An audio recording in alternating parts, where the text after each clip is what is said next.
Bonjour tout le monde, j'espère que vous allez bien. Aujourd'hui, pour l'anecdote de la semaine, je vous emmène à la Conciergerie sur les quais de Seine, en plein cœur de Paris. Alors bien sûr, pour celles et ceux qui sont déjà venus à Paris, vous connaissez certainement la Conciergerie, au moins de vue. En ce qui me concerne, c'est un monument qui m'a marqué dès mes premières visites parisiennes et qui m'impressionne aujourd'hui encore avec cette superbe façade qui longe la Seine et surtout ces deux tourelles tout droit sorties du Moyen-Âge. Alors j'ai eu la chance de visiter la Conciergerie il y a quelques mois et au-delà de la beauté extérieure du monument, c'est un édifice vraiment intéressant d'un point de vue historique et qui mérite donc qu'on s'y attarde tout particulièrement. En effet, la Conciergerie c'est avant tout un monument dont l'histoire se confond avec celle de la monarchie française d'abord, puis celle de la République française et donc visiter la Conciergerie c'est aussi mieux comprendre notre histoire et l'histoire de France. Mais alors, pendant ma visite, je me suis posé surtout une question qui peut paraître bête, mais que peu de gens se posent finalement. Pourquoi la Conciergerie s'appelle la Conciergerie? Alors évidemment, avant de répondre à cette question, je vous propose un petit rappel historique concernant le monument, ce monument incontournable de la capitale justement. Pour commencer, il faut savoir que la future Conciergerie, puisqu'elle ne s'appelle pas encore comme ça, c'est d'abord une demeure royale du VIe siècle jusqu'à la fin du XIVe siècle. C'est donc un palais royal qui va peu à peu incarner le pouvoir monarchique, un pouvoir monarchique centralisé et puissant qui agit et commande depuis le cœur de la capitale du Royaume de France. Je veux bien sûr parler de Paris. Mais alors à la fin du XIVe siècle, avec le roi Charles V, le palais va être délaissé comme résidence principale des rois, ces rois qui vont alors préférer s'installer au Louvre qu'ils considèrent comme plus sécurisé. La Conciergerie va cependant continuer à jouer un rôle important même dans l'histoire de France, puisqu'elle va rester le siège du Parlement de Paris et donc de l'administration du royaume.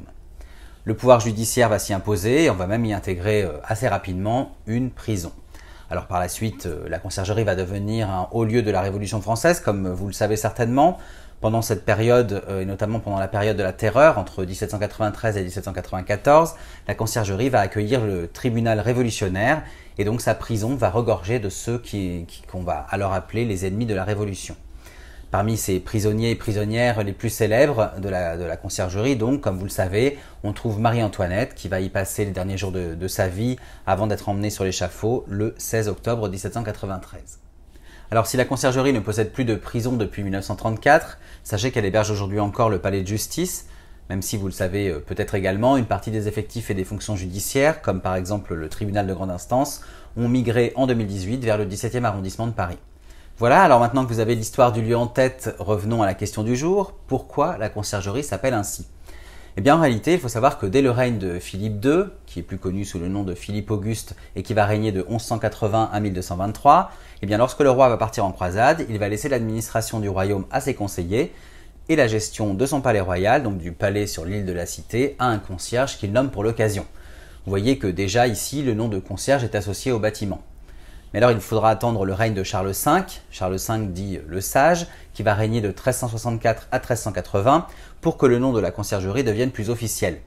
En effet, c'est à cette époque-là que le roi va choisir de délaisser le palais de l'île de la Cité comme résidence royale pour s'installer au Louvre, et c'est donc à ce moment-là que le bâtiment est définitivement confié au concierge.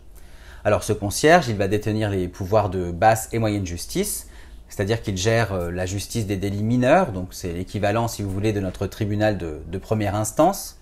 On va alors aménager une prison dans les parties basses du palais du concierge, dans ce palais de la Cité, qui va alors pleinement jouer son rôle de palais de justice. Donc ce palais et cette prison qui sont gérés par le concierge vont tout naturellement prendre bientôt le nom de conciergerie. Voilà, j'espère que cette anecdote vous a plu et qu'elle vous a un peu éclairé sur ce beau monument parisien. N'hésitez pas à partager cette vidéo, bien sûr, mais aussi à visiter la Conciergerie, parce que comme je vous le disais, c'est un monument riche d'histoire et souvent méconnu. Pour en savoir plus, vous pouvez aussi vous rendre sur mon blog, lescarnetsdigor.fr, pour pouvoir écouter mon podcast et lire l'article dédié à la visite que j'ai pu en faire. Je vous invite aussi à me suivre évidemment sur les réseaux sociaux, Facebook, Instagram et YouTube, pour retrouver d'autres anecdotes et de nouvelles visites. Et je vous dis bien sûr à très bientôt.